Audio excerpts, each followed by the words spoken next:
this is a model of camera I've used before, but this camera has a slightly different shutter than the one I used before, and I'm talking today about the Voigtlander Vito 2. The Vito was a 35mm camera introduced just after the war in about 1949, and here we have the Vito 2, which was a development of that original Vito. The original Vito took 8 to 8 film, which was basically 35mm on a paper back. This is actually standard 35mm. And to open up the camera, we press this little button here, and you see this extremely neat bellows here, this lovely shutter here. The original one had like a bar on, and to open the camera, there's a catch here. This catch can be a weak link in this camera. You open the catch and the film goes in here and winds to here. It's rather nice on this camera that the advance is here, the counter is here, and if you wind back when you come to wind back the film, the counter winds back as well. It was felt that people might want to change mid-film because people might want to use black and white and then colour but not use a whole film. Something you wouldn't think about. Now, there is a shoe on the camera. It's not a hot shoe, but it can be either used for a flat or a rangefinder attachment. To use the camera, it's manual focusing, and this is set, as you can see, in feet, but there's a nice little arrow between 10 and 12 and a little circle by 60, so you've got two default settings if you want to use them. This is a Pronto shutter, which is a little bit more limited than the Compo. It was the Compo I've tried before, and the shutter speeds of a B to 200, and the f-stops are 16 to 3.5. And to set the shutter, you have to bring this lever up. So you focus, f-stop, shutter speed, bring the shutter up and click, but you must have advanced the film, and this, like the Vito B, will not operate until you put a film through the camera.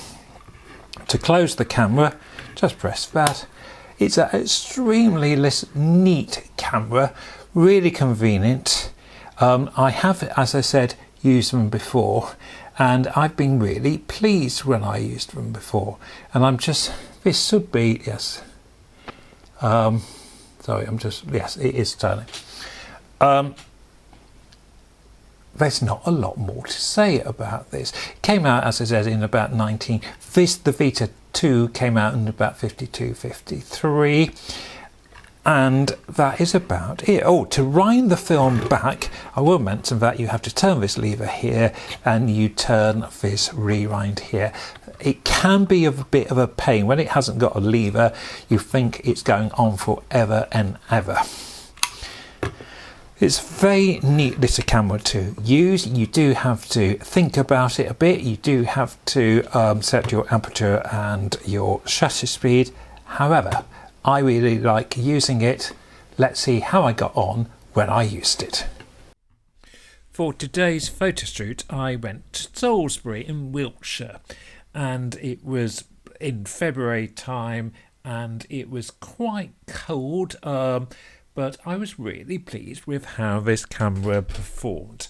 It is so light, it's very easy to use, you can pop it in your pocket, and the lens, I think, is really a very good lens. It's the colour scoper, which was used on the Vito B, and as you can see, it works very well with landscapes. It's sharp, it's clear. The camera, as I said, the only difference between this model and the model I used previously was the shutter.